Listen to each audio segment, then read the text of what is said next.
What's up, guys? Barry Gaming here, back with some more Idle Heroes, and today we're going to continue our artifact series, our pay-to-win artifact series. And we're going to go with probably one of the most popular artifacts in the game, and that is Punisher of Immortal. So a lot of people in the comments of the Golden Crown video wanted to see the Punisher, so we'll get to that one next. There's some heroes that are really, really good with it, other ones not so great, and other ones pretty much a necessity. So let me know if you guys are enjoying this series. Let me know what you guys think about the first one, the Golden Crown, and this one in the comments down below. Let's jump right into it.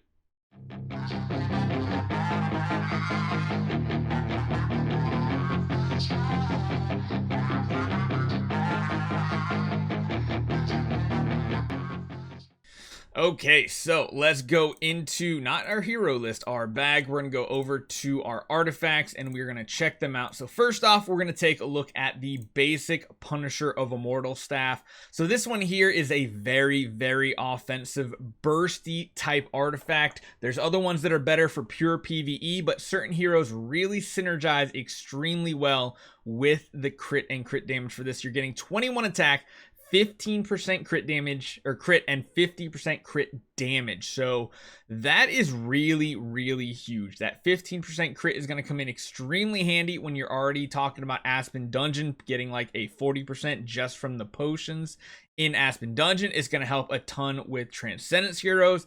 These stats are amazing. 21 attack isn't quite the 25 attack that a lot of other offensive artifacts have, but 21 is still good. And then 50% crit damage is really good. You just got to make sure you don't go over the crit damage cap, but that's actually kind of hard to do on a lot of heroes unless you're stacking a crit stone, Punisher of Immortal. You have crit from your guild tech for certain classes. You have like the Punisher of Immortal. You got everything going for crit.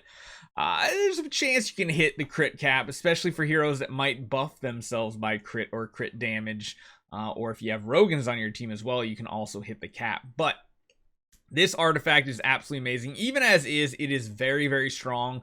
Not as strong as the other ones in their regular orange artifact version, but when we're talking about Ormus version and it gets upgraded, it packs an extra big old punch. So God's Power, it's a pretty good name to have for it. When the hero crits, it deals extra damage by 25% of the target's maxed HP, capped out at 2500% of your hero's attack. So essentially what this means is most of the times you're going to always hit this cap unless you're fighting someone weaker than you. And then if you're weaker, then it might just be 25% of the target's HP. But in all PvE scenarios, majority of the times you're going to be hitting the cap. PvP is probably one of the spots where you'll only do 25% of the target's max HP. So essentially what this does is, just like heroes' skills and abilities, it's based on this attack. 2500% of their attack is going to be the ceiling, the cap for it. So while it's very strong, it does have a ceiling.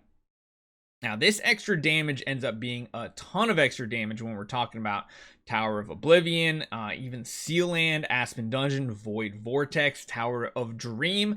This is one of the best offensive artifacts for shorter round battles. Now, most people will be using Antler's Cane if you're talking about long battles that are going 10 to 15 rounds, maybe even more depending on the game mode. But if you're talking about quicker rounds, you're talking about like 3 to 5 round combat, Punisher is going to definitely outweigh just about every other one, and there are some insane synergies. So we're going to go over the heroes they're good for.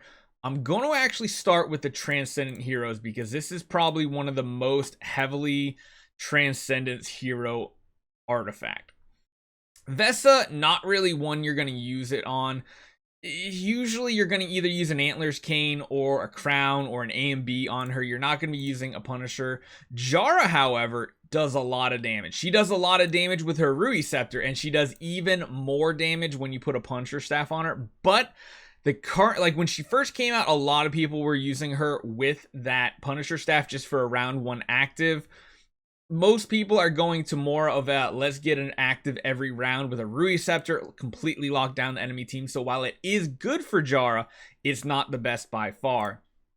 Asmodel, very, very good with this artifact. But again, When he first came out, most people were using him with Punisher. Now most people use him with a golden crown in PvP. In PvE scenarios, he can be used, but he is not the most optimal. Tower of a Dream is where he does shine. Punisher of Immortal on him is amazing. To get Sealand 25 done, you're going to want a Punisher of Immortal on him as well, because the fight lasts like 3 or 4 rounds and you just have to burst the enemies down.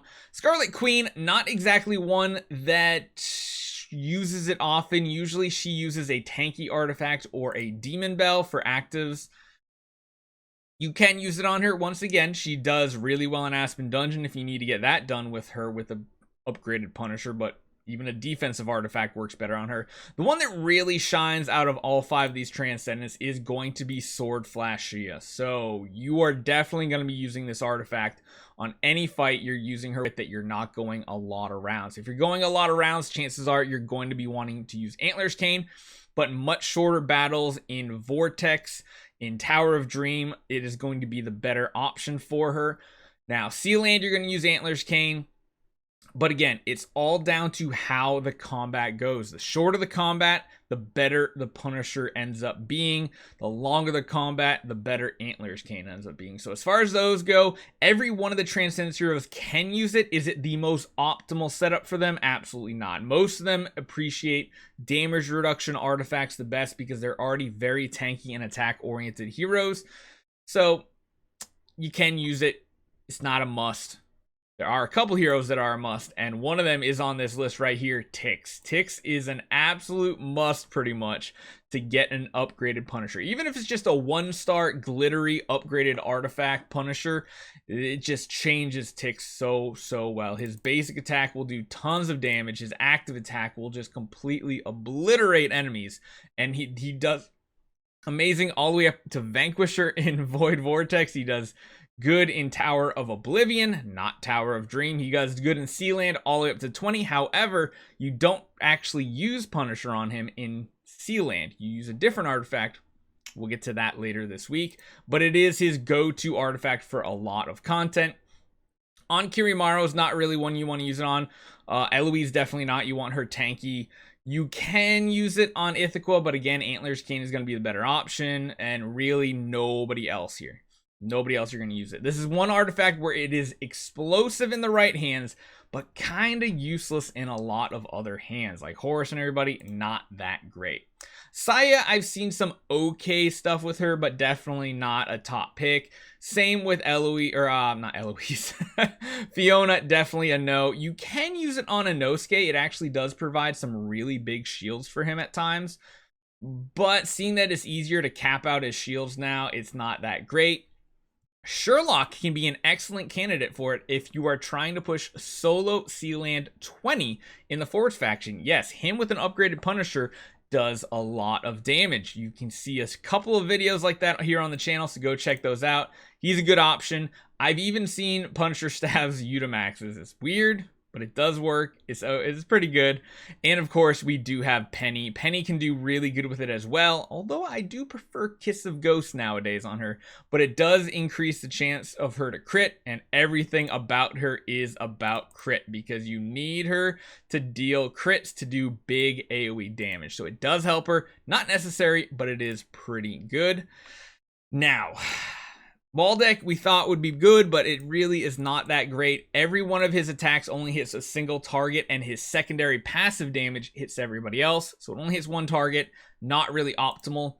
Morax can do very well with it because he does hit multiple targets with his active ability, but it doesn't deal the damage until he does all his ammo shots. So sometimes you could kill a target before the Punisher staff hits, and then it's just wasted damage. So while it can be good, not the best. You can check it out on the Burn Meme team here on the channel if you're interested. Delacium can do pretty good with it, but again, not great. Pretty much everybody in the Abyss faction, it can do okay on an offensive hero, but it's really not optimal. We have the Forest faction. Really, the only ones that I've seen do any good with it out of all these heroes. I've seen Flora do decent with it, but again, there's better options for her. Definitely not on Rogan. You want tanky artifacts on Rogan. Garuda can do very well up to Sealand 20 with an upgraded Punisher staff. Tons of extra damage. She wants to crit. She wants to do tons of damage. definitely a good option for Garuda. In the Dark faction, Drake can do pretty good with it if you're talking about PvE and you're going forceful offensive damage like broken spaces or something. Most of the time, though, you're going to still run a defensive artifact on him. Besides that, Aspen does very, very well with it, especially if you're trying to get C-Lane 20 done. He does very well with a Punisher staff, especially an upgraded one. He is definitely a good candidate. Plus, we should have Aspen as a Transcendent coming up in another month and a half, so that'll be interesting to see if he wants it. And then last on the Light faction, there's really nobody here that you want to run it on besides potentially Faithblade. Faithblade can be good in he can help you get C-Land done, but you're going to need a lot of support around him compared to a Russell. You can also run him in Aspen Dungeon if you need to, and he can do very well with an upgrade Punisher.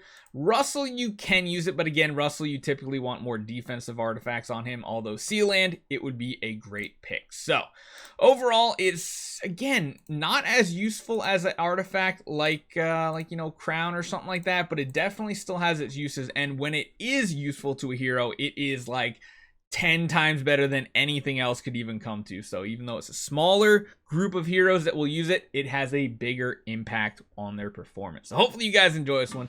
Let me know what you guys think about it. Let me know what you think about what we should make our next artifact video. I'll see you guys next time.